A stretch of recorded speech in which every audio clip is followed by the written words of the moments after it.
Uncertainty, living with not knowing what the future holds, is one of the greatest challenges of life and inescapable for us as human beings since time immemorial. If we only knew what the future held, if we knew in the next few seconds what the future held, we could change our lives for the good.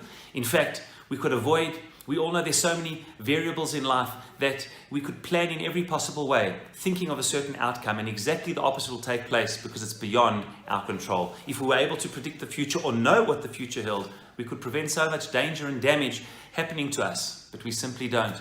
We would all be billionaires. We were able to play the stock markets knowing in advance knowledge that other people don't know. We would be able to gamble simply knowing how the future would turn out, and our lives would be irrevocably changed. None of us know. None of us know what the future holds. One of the great uncertainty is death. We know and we believe in life after death, and we know that it's going to be good. But how do we get there? For how long? What exactly is it like? No one has been there and returned to tell us the story.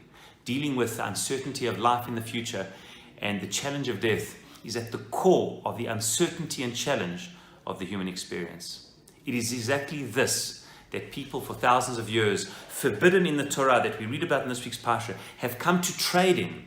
The Ramban says that these people do have certain powers, but not accurate powers. They are not prophets and they don't know.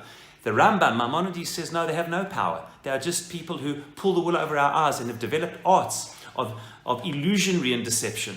These are the people we read about in this week's parasha who try to do one of these two things: predict the future in our life or what will happen after death. Those who are soothsayers and animal whisperers and ghost whisperers and necromancers, all these occult practices of either being able to know what happens with the dead, to communicate with them, or knowing what happens in the future, when indeed we don't really know. At the core of this is a pasuk of Tamim Tiyem Hashem Elokecha. It is the challenge to believe in God, to know that embracing the challenge of life is not knowing quite what will happen in the future and what will happen exactly after death, but being able to live with that uncertainty.